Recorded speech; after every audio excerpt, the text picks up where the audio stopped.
Welcome to the 235 podcast, where we talk about all things hacking and cybersecurity. I'm your host, SE1-EP1, and today we have a guest, Pyro, a grey hat hacker who's been involved in some of the most notorious cyber attacks in recent history. Now, a quick disclaimer, most of these events have been dramatized for viewer entertainment. So, enjoy the show and leave a comment.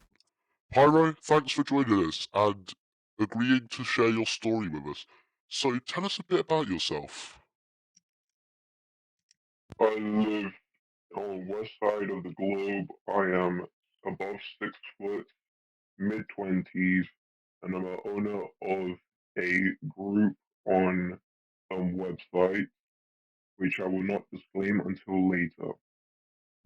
Okay, so Pyro has gave us some inside details about himself. He's quite a notorious hacker.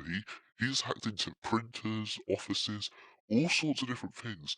He's gonna today tell us more about his history, how he got started, and how to protect yourself from it. Guys, and we are back. So, Pyro, tell us what got you started with your skills as such. Alright, when I was younger, I had an interest in this group which hacked into many things. I'm gonna try and look for the name now.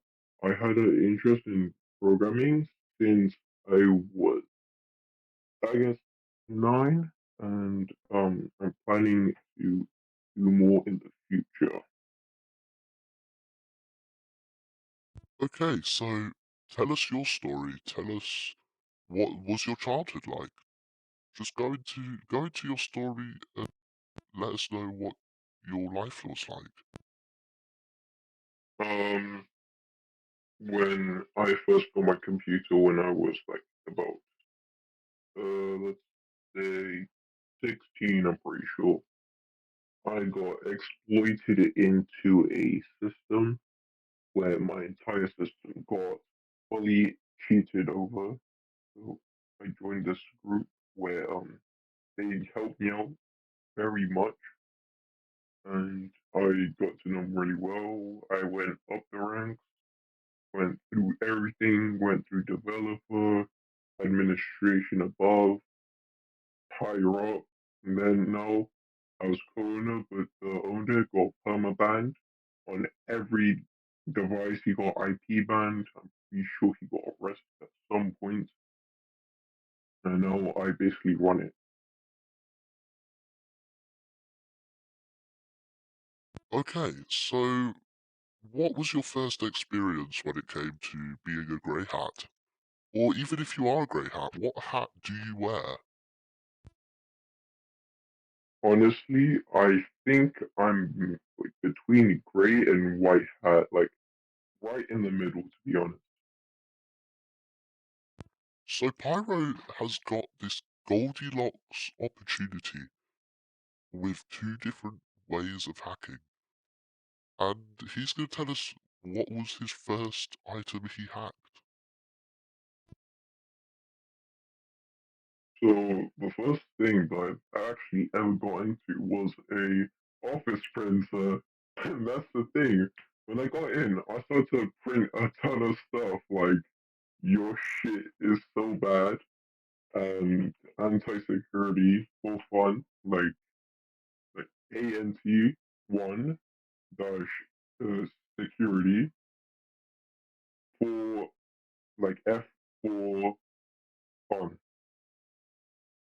And then I hacked into some webcams on some kid on, not some kid, like, it was like 18 and over, so not some kid, because that would be very. So yeah, I got into some guy's webcam because he was absolutely chatting shit about me on another server. So I just emailed him, I DM'd him on some platforms of his home address and his IP address. Okay, so how do you keep your skills and knowledge up to date in this fast changing field of grey hat hacking? So basically, we have multiple devs in a place where they continuously work on systems so we can continuously improve on our stuff.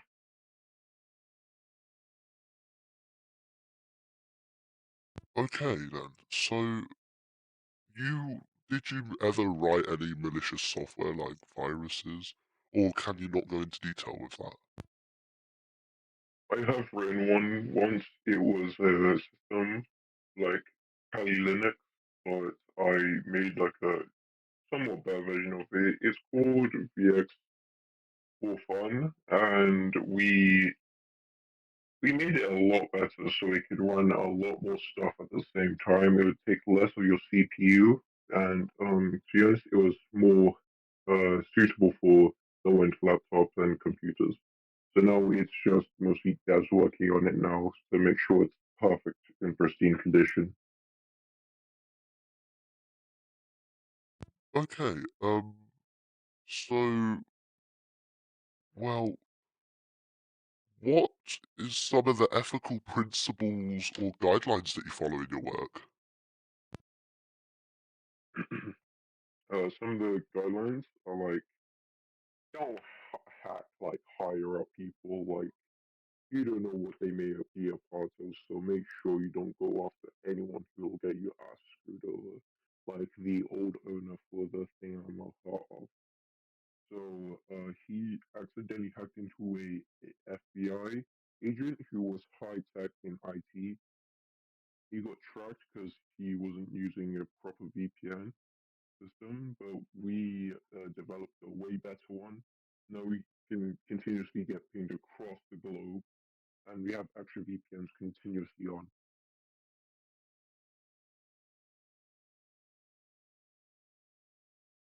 Okay, so what type of guidelines did you follow? Like, what was your morals or what was your motivations? We just want to make a place safer, so like Anonymous did. But we got like we hacked into some people's like they were proper pedophiles. We logged into their accounts, we perma deleted all their information, we shipped all their public information onto a website called Doxbin, and make sure you go to this website with a VPN on because you don't want your shit to get leaked as well. Okay, so another disclaimer for this episode. Whatever Pyro explains about, I do not condone doing it yourself, because it can get you into a lot of trouble, and Pyro will tell us how it got him into trouble. I got into trouble at some point with the police knocking at my door because I had gone into a system and I forgot to activate the SI VPN, and I got tracked and I deleted everything. I factory reset my computer once I noticed what I did, and that therefore always be safe at all points because better to not be caught than caught because you'll get done for it.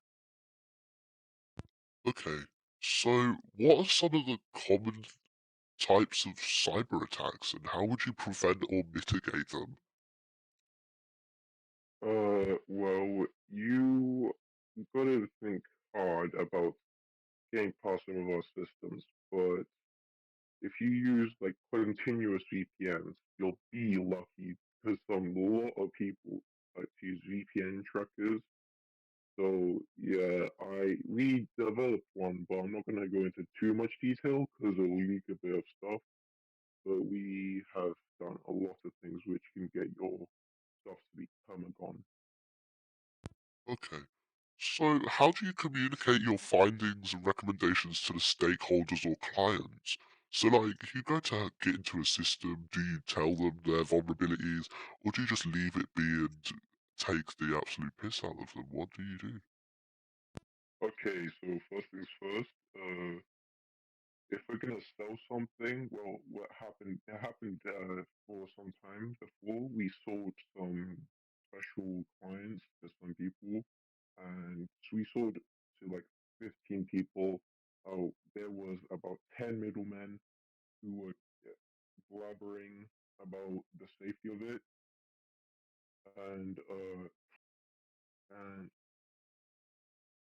Sorry, I just went blank minded. It's because I'm continuously doing stuff on my other screen as well. So yeah.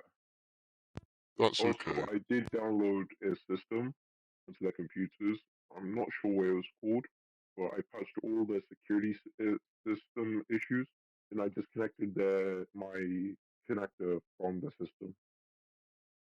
Right, so as Pyro said earlier in the episode, he's can talk about his group slash company as such, but we'll get to that after the break. So just sit and relax while we have a short 2 to 3 minute break, and then we shall begin again. So, welcome back. In this segment, we're going to take a deeper dive into Pyro's life and find out what his company is all about and what he does and how he deals with opposition. So, Pyro, what's the main types of ethical hacking and what's their goals? Okay, so there are many types of hackers. There are black hats, white hat, grey hats, somewhat like I am, and I've worked with a few black hat hackers, but I've disconnected from talking to them because they at some point tried to send me some information which I shouldn't know about. Plus, also, I've gotten a few emails from a company which is most likely a scam, so I took down their call center. Um, there's many types of hackers, I'm guessing. So I'm guessing their goal was just to get information to send it to the owner of the or host, or if they're black hat hackers, they're gonna abuse their system, destroy their system, make it unusable. Grey hat hackers such as me, but I'm more to the white side. I'll send them the issues with their computers, or add like a little client onto their computer. Okay, so just in case you guys didn't catch that, there are 3 types of hackers. You've got a white hat, a grey hat, and a black hat. Now, white hat is fully legal, and you can basically get paid to hack into people's companies or websites and earn money if you tell them their vulnerabilities for their website. Then we lean into grey hat, where it's not particularly legal, but you still tell the company about the vulnerabilities, so it's not as bad as it's not as bad as black hat. And then black hat is the people who hack for malicious intent. So now, as we know, Pyro is like in between a grey hat and a white hat. So we're gonna ask him a couple questions on the field and hope for the best. So, Pyro, how do you perform reconnaissance on the target system or network? Oh, to be honest, I can't go into too much detail, but I can either use the custom client or the Kali client.